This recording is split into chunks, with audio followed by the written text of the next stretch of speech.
This is AI Edge powered by Microsoft, an unplugged podcast series exploring how AI is transforming Asia's startup landscape. Each episode features candid conversations with founders and industry leaders who are pioneering the next wave of tech breakthroughs. We'll delve into their personal journeys, uncovering what it takes to build successful ventures and scale impact in the evolving world of AI. Whether you're creating the next big thing or navigating the challenges of growth, this podcast is your front row seat to the future of AI. Let's get started. Hello, I'm Iman Jamaluddin, and I'm the Pursuit Lead at Microsoft Asia. With me today is Adrian Cabrera, the co-founder and CTO of MaestroLabs. So good morning, Adrian. Really glad to have you here today. Pleasure is all mine. Thanks a lot for inviting us, Iman. I really wanted to get you to the podcast for the longest time. And, you live in Hong Kong, you're back and forth as a global citizen. And it's really great that today here you are in Singapore and we're recording live. Yes, it's great to be in person. It makes such a big difference. Awesome. The first thing first is about your founder's journey. And we've met at Microsoft, a couple of weeks ago when you shared with me, your journey, what you've been doing, and you have a unique path. Multicultural, lived across the board, had robotics, you had engineering, consulting, and then you decided at some point in time, I'm going to create my own company. And then you became a serial entrepreneur. Let's go back to that pivotal moment when you said, okay, this is it. I think I've always had it in me, the interest, the passion. I think as a kid, I was lucky enough that my dad was working at home. He was an entrepreneur himself. So we had really good internet Wi-Fi. And so I was actually burning videos and selling them at school, right? When I was 12. So you were a hustler. Yeah, apparently so. I didn't think of it that way at the time, right? But I was I'm downloading it, I'm putting it on a CD and people are willing to pay for it. If I just print more of them, I make more money. I think it started very, very early, right? But then, of course, life takes you, I was also following the badges, right? I think it was important for me for some reason, right? So went to a very good school, part of my master's at Harvard, then started at the Boston Consulting Group, yeah. So I was every single time looking for the badges. And then at some point I was okay, I need to take risk. But I took it in the less risky way someone could imagine. Calculated risk. Extremely calculated risk, right? So part of me is Swiss, I'm Bolivian, and I'm Spanish, right? So just to give you an idea of how calculated this risk was, I was at the Boston Consulting Group and they had a partnership with Endeavor, okay, right, which is this amazing network of entrepreneurs in developing countries and so on. And so through BCG, I went to work for Endeavor in a venture capital firm in Chile, where I kind of helped entrepreneurs with their business plans and so on, right? This is amazing. And so I was still under the BCG umbrella, right? I wasn't taking a lot of risk, but I was spending my time with entrepreneurs in Latin America. And after that, I was okay, I know I don't want to do consulting because this thing seems really, really cool. Again, started working on a startup without taking the risk of it. And so I ended up going to MIT to pursue an MBA where I was okay, technology meets entrepreneurship meets business. And then I felt I had these 2 years where I could take incredible amount of risks. And if I failed, then I would go back to BCG or I would get another job. Yes. And no one would it wouldn't look bad on my CV because I had an MBA from MIT. I took incredible amount of risks. I was lucky enough to find amazing founders at the time. And so we launched our first company called Alpaca.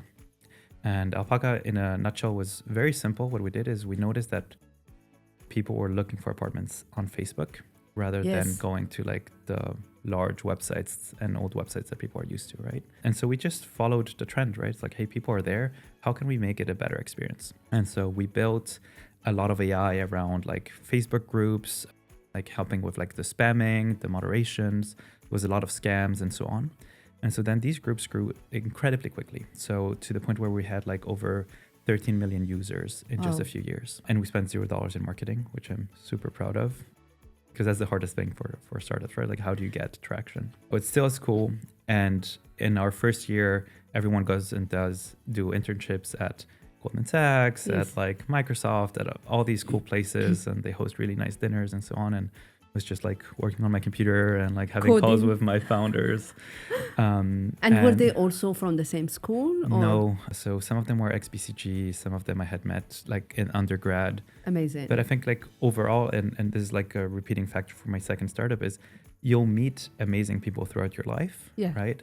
And then at some point you're able to pull them together, right? And I think whenever you're able to like pull the smartest people you've met at different stages, right? Like it doesn't matter if you were like 12, if you were like 21, if you're like 32, and it doesn't matter if it was at BCG, if it was like in an internship, there's something very, very special whenever you're able to pull like the best of the best. It's something sometimes sounds like a cliche when they said your network is your net worth, but I think that helps as well when it comes to entrepreneurship or startups and all.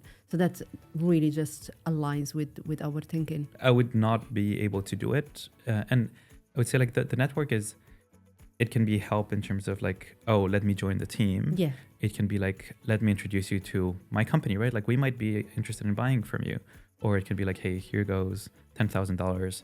Good luck, right? And all of them are super, super important, whether it is. When everyone was doing these internships at like all these big companies, then like we were kind of like hustling, right? But we were super, super lucky that during that summer, like we had a lot of growth. And then Lightspeed Venture decided to invest in us. Okay. My second year of MBA, actually, I was like almost not going to any classes because I had a team of 25 people that were building a business, and we were like VC backed and so on. And you graduated still? I did. Funnily enough, like the key reason for it was because in the US, as an international person, you cannot stay unless you have some type of visa. Yes. And being a student in the US was the easiest way for me to keep a visa. And then we were able to like get different visas. Yeah. The struggle as an international founder in the US is real. It really does make it a lot harder. But again, right, like it just builds more resilience. I'm a very big believer, like the harder your life is, the harder the challenges you are, the stronger you come out on the other side. Yes. I'm just like, okay, it sucks, but like we'll get through Nothing worth pursuing is easy. You know, it's all about resilience. And then you sold the company? So yes. So we were able to sell it in 2022. And that was also like an incredible experience. It's very hard to sell a company, no matter what the news say. I had taken M&A classes at MIT. I had worked on like a lot of like acquisition deals and M&A at BCG, right? But there's nothing like being on the seat trying to sell and the emotional roller coaster you go through, right? Because you're literally, it's very emotional, right? Because like someone that's like, okay, we're gonna do it. And then last minute they're like, sorry, we're gonna pull through. We're not able to get like the investment we wanted. We don't have the liquidity to acquire you, right? And then like you were like here and then you're like down, right? It's a roller coaster. Yeah. And like the rest of the team, like, it's hard, right? Like, are you going to tell them? Are you not going to tell them? Like, how do you manage the morale through all of this? And then you get like another offer, and then you're like, okay, like you're getting super close, and like, is it going to work or not? And then you get another one that's higher, and like the thing is just super, super hard. But what you get out of it is, in the end, it's people selling to people, and your most valuable currency is trust, because the person that's buying, right? It's like they don't know if you're going to screw them. They don't know if there's any dead bodies under the rug. And so it's all about like, how are you able to build this relationship? How can you be trustworthy? Yes. And I think like that was one of like the more, like the biggest learnings for me was really like, you need to build the relationship earlier than you think. And you need to take people through the story. And whenever you get to the right point, then luckily like the relationship is so strong and the trust is so strong that you can do it. Because what happens is between the moment you get the letter of intent, right, saying like, hey, we want to buy you, then lawyers come in and like, just like everything goes down, right? Like there's a lot of like back and forth and so on, and you like a lot of friction. Well, and you can pick up the phone because you're trustworthy, you build trust, you build credibility, and you say, look, we're going through this, but we've got this. Yeah. You know me, we'll make this work. That is incredible. That is incredible. We talk about the startups and all, but the founder's trust and credibility is probably number one in all this journey. Your network is your net worth, right? Yeah. Like trust that people have in you is your net worth as well. You are one of the very few who who started a company, acquired a company, and then was also acquired. So you've seen both sides. Yeah. So I acquired a company afterwards. Yes. And I think the only reason I was able to acquire it is because I had gone through the process of selling, right? So this was a Finnish company, amazing founders. Like they had built something really, really good. And for some reason they decided to pivot, right? Very, very good reasons, right? And so I then could put myself like back in the day in terms of like how I felt emotionally, you know, like every single time I had a pivot, like how attached was I to the business and what can I do, right? And so when I started talking with the other founders, like that was what made the deal, right? It's like, hey, I understand what you're going through. I think we can like make this work. Like, I think I can give a second life to your baby, right? And like, let me give it a shot, right? And it was a great deal, I think, for both sides. I think their team is amazing. And like, we really have like monthly calls right now. Like we've built a bit of a relationship and Amazing. we see like, how can we help each other beyond the deal, right? It's just like, I want them to be as successful as possible. And I'm sure they're wishing the same for us. Having gone through that and like having felt those feelings generated the ability for me to empathize with them and connect with them in a way that no one else could.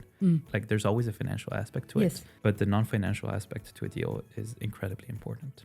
Wow, no, I'm impressed, and I think sure it's the same thing from the other side, from their side, when the one who wants to acquire them has gone through the same pain, has gone through the same process.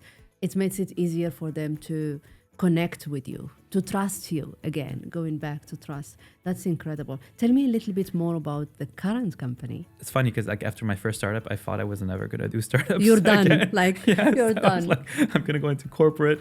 I always kept on joking, saying like having a boss is a luxury, right? Because I know everyone in corporate is like, Adrian, you don't know what you're talking about. Yeah. Right? But for no me, comments. But tell me more. So the reason I say that is when you have a boss, in the end, it's like, look, you do the analysis, you go through the option space, you come up with recommendations, right? But then at some point you're like, it's your decision, right? And then when you're an entrepreneur, you need to run the analysis, you need to do the options and so on. And then you need to take the decisions yourself, right? Yeah. And so there's no one like you can ask. And if the company does well, it's like to you and of course to the team. But if it does bad, it's to you. Like literally, it always comes down to you, right? So that mental burden was like quite taxing for quite a lot of years. So you said, I'm done. It's one and done. I want to be able to like do amazing analysis, put some nice presentations, and then be like, I think we should do this, but it's up to you, right? And then, I mean, ChatGPT came along and I felt it was like just incredibly disruptive. Yeah. And I literally didn't sleep for like maybe like 48 hours where I was just testing, like just going through as many rabbit holes as I could. Where it's like, is it going to work on this or not? What about like DALL-E, right? Like images, like how good are like the images on DALL-E, Midjourney, coming up with like, where can I apply this, right? Like, where is the technology ready? Where is it coming in the future and so on? And then pretty much what I did is I just started calling a lot of different people, right? Like, what do you think about this? And for a lot of them, like they had never heard of it before, right? And then like one of the use cases that came was like, I was dealing with lawyers for something and I just decided to use ChatGPT to respond to an email from a lawyer. And it was incredible. Right, like it was, it had caught like all of these nuances. It just sounded so professional. It was very concise. And with lawyers, you know, like they charge you for the time. And so like, I don't want to send a very long email. I want to send like a very short, clear email, no ambiguity. And I thought it was amazing. And I said like, okay, email is an incredibly big market. I feel like the technology is ready for this specific use case. Let's go after it. Built a quick prototype, made a Loom video, and then I called all my old investors. And I said like, I don't know if this is genius or if this is stupid. What do you think? One of the founders of Lightspeed Ventures, he said like, I don't know if this is stupid or not, or a great idea, but let me put in a bit of money and we'll figure it out. We raised quite good money in like less than a week. We had like 7 people from like all paths of life that came together and said like, Adrian, like we'll help you build this. And I think again, right, like I was only able to do that because I had the first time experience, right? And that's when a lot of people say like, hey, second time founders, like there's a premium to them. When I was a first time founder, I hated that. I was like, oh, I'm like just like such a hustler and like I'm gonna make this work and blah, blah. But the second time it's like, I already knew all of these investors. All of these investors had trusted me once and they liked how I behaved the first time around, right? So they were gonna give me a second shot. I had worked with all of these people, right? And like I've had treated them really well for like several years, right? So when I told them like I'm thinking of doing this, like, are you willing to quit your job? They were like, sure. I was very lucky. I think we were working on something super exciting. I was super lucky that my current CTO, co-founder in my last startup, ended up being available at the same time. And so we could do it again. He's an amazing co-founder, right? Like he's one of the smartest people I know. And like, we are so in sync because we've been working together for like, I don't know, like over 7 years now. Yeah. So like, I don't even need to say it. Like he knows what I mean, right? That gives us an incredible speed, an incredible advantage against anyone, in my opinion. Like we know what the other person is thinking. Like we know how it is. That allows us to move extremely fast, I would say. We had like some other amazing people helping us, like early angels that made incredible introductions for us. My old boss at BCG has been amazing, and he really opened a ton of doors for us. He was like, hey, CEO of this company, you should look at this thing. They're doing something revolutionary, right? And this allowed us to like move very, very quickly, right? And you're still moving, you're still growing. Incredibly. It's crazy. Like the growth numbers that we see are incredible. So right now we started with email. That product is currently like ranking number 4 out of all of the apps on the Microsoft ecosystem. Yeah, I was blown away when you showed me that. I know. Me too. I can't believe it. Right? Like, it was few weeks after you got it to the marketplace and you became number 4. Yeah. So with actually, zero marketing again. $0 in marketing. Yeah, that we're very good at. Like we're very good at growing quickly organically. And then we launched our second product, which was like an AI for teams. Yes. And that one is the one that like made it to like number 4 in like less than 2 months. Yeah. And I checked yesterday and now we're number 2. No way. Yeah. Let's get number 1. Yeah, I know. Like I'm really pushing. Another badge, Yeah, Adrian. Another exactly. badge. Yeah. The problem once you get so high is that you can only go down. Once you make it to number 1, right? Like the problem is keep the goalpost yeah, going. exactly. Like keep the goalpost. We're number 1 and yeah. So we all have to launch like a 3rd and a 4th product. But that's amazing. It is really good. It's also like in terms of like how we thought about like building AI and like, because you can build AI in so many different ways, right? And like creativity is open for everyone, right? Like you can start like a product from scratch. You can build an app that's powered by AI. You can create a chat interface and so on. And our big take on it was we believe that we need to add AI to the apps where people are spending most of their time. Mm-hmm. And for that was Outlook and Teams, right? And we said like, we need to be there and we need to make it more efficient. My kid is, when they want to joke about what I do at work, they will say, Mom, you just spend time on Teams or Outlook. You just write emails to people and then talk to them. That's all what you do. So, yeah, that's where I spend time. I think like Microsoft had some super interesting stats where they said like you spend 30% of the time creating and 70% of the time communicating. So true. Right. So Which true. And so for us as well, like we want to be like your partner in communicating better. We're talking about AI and how you want to put them where the people spend most of their time. And then, there is something that we discussed where someone said, we are overestimating the short gain of AI and we are underestimating the long gain of AI because we still cannot grasp the creativity out there. And you have a similar opinion there. I don't even think we know what this is going to look like. Yeah. We're starting to see glimpses here and there, but yeah, you can just do so much with it, right? And it's going to evolve so much. And every single release that we see from OpenAI or Anthropic, the amount of barriers that get like destroyed and the capabilities that you can now build are huge, right? So I would say like in our first company, we probably would have like every 3 or 6 months we discuss like what do we want to do with the company and so on, but it was rarely like a technology enabled us to do something that we were not able to do before.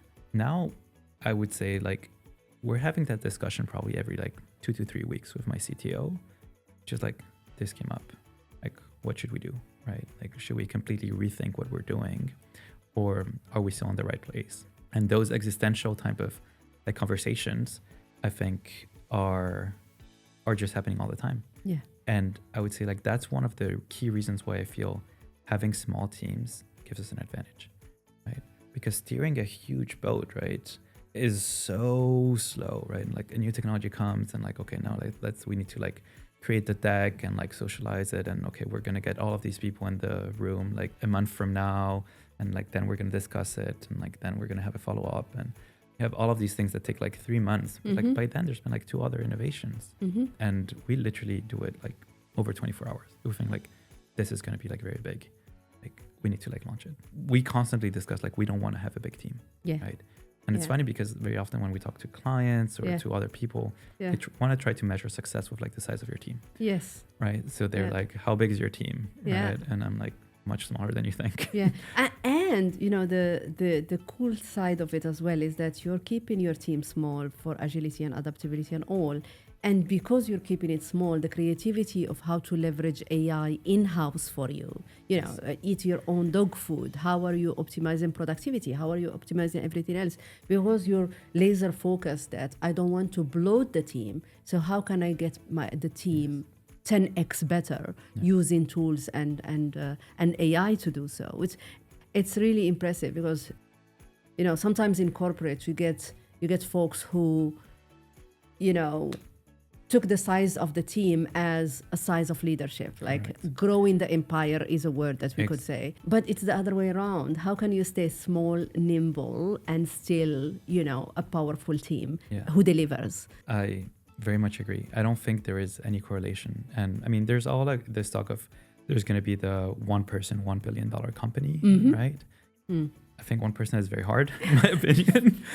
Maybe 10. Exactly, but maybe 10, right? And this is not something new, right? If you look at like WhatsApp, when they were acquired by Facebook, like, the team was like less than 20 people, got acquired for like several billion.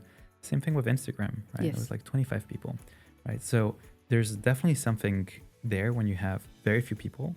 Everyone has to be super high quality though, right? Because that's how you push the bar. Right? If you like, oh, I need to make better because I know the questions I'm going to get asked are at this level, right? And I don't, and every single person in there, like, just doesn't, you know, I don't know if it's competitivity, if it's like attention to detail. Everyone is pushing the bar every single time.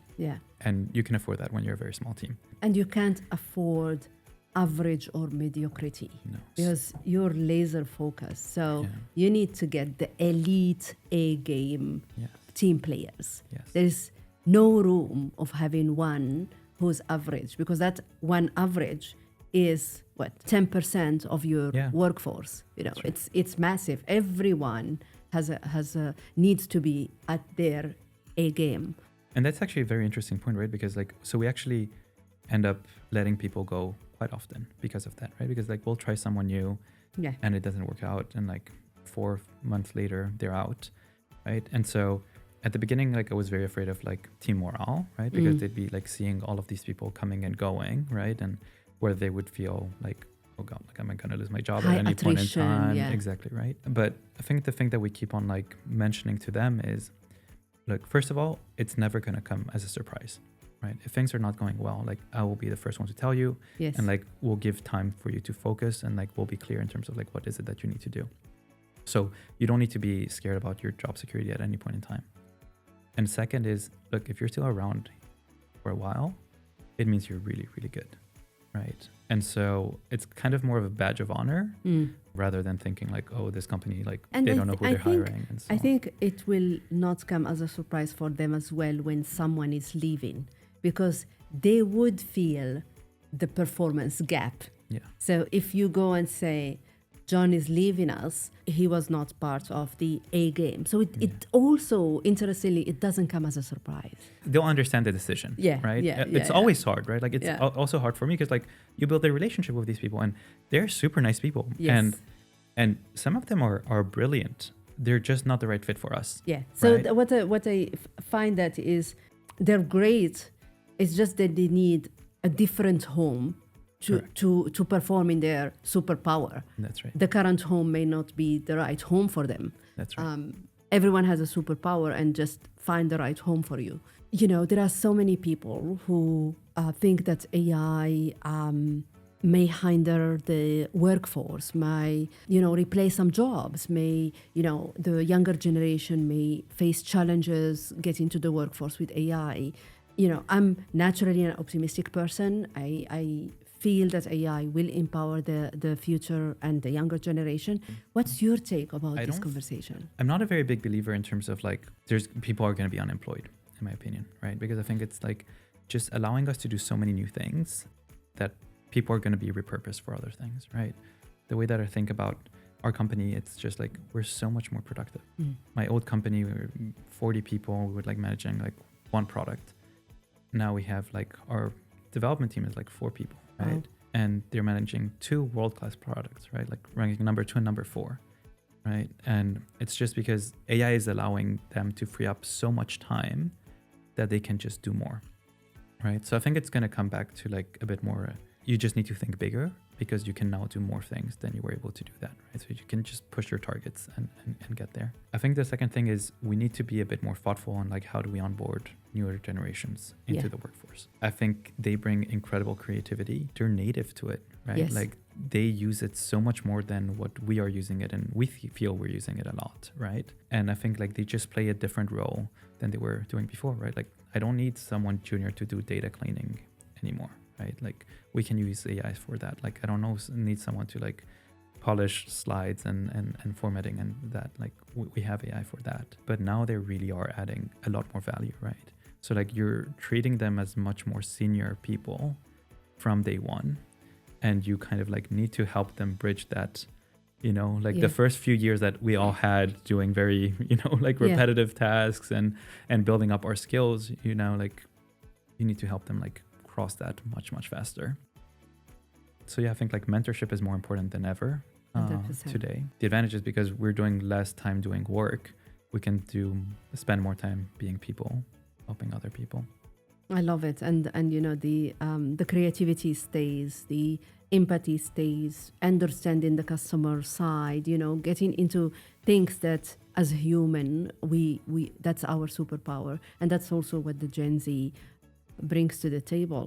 I believe we will have Gen Z surprising us with how they will leverage even more AI to get ahead of us and get better outcomes and faster outcomes. I see my kid, you know, he's 10, he has a project to do, and I was just casually telling him, you know what, just go to ChatGPT, ask ChatGPT about the project, it will help you and all. He said, I want to take the creative side, so I will do it, and when I need specific ask from ChatGPT, I will go to ChatGPT. So they know when to use AI and when they don't want to bother to use it because they want to stay creative. I was blown away. So mature from a 10-year-old.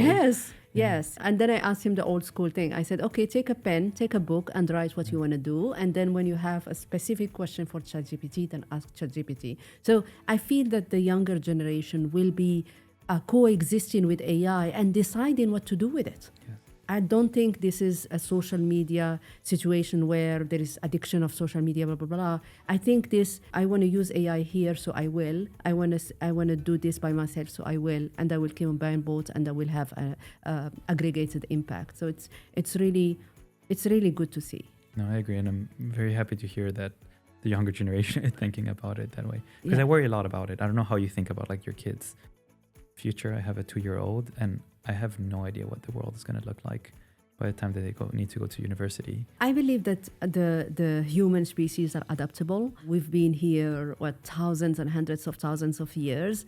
I think the kids will be okay. I think so too. Awesome. Last words for our audience before we close, Adrian. As we discussed, this is still the early days. So I really think people need to get their hands dirty and they need to experiment with this. And I think what we see sometimes at like larger companies is they're just wait and see, and you cannot wait and see. You need to go, you need to do, and you might be doing something that is going to be relevant in 6 months, but the learnings that you're going to get during that is what's going to allow you to make the right decision in 6 months. Love the conversation, Adrian. Thank you, Iman, for hosting us. This has been a pleasure. Same here, and thank you for coming. Thanks for tuning into AI Edge by Microsoft. If this conversation sparks new ideas or insights, follow and share to stay connected to the pulse of AI innovation in Asia. Until next time, keep leading, keep building, and stay curious.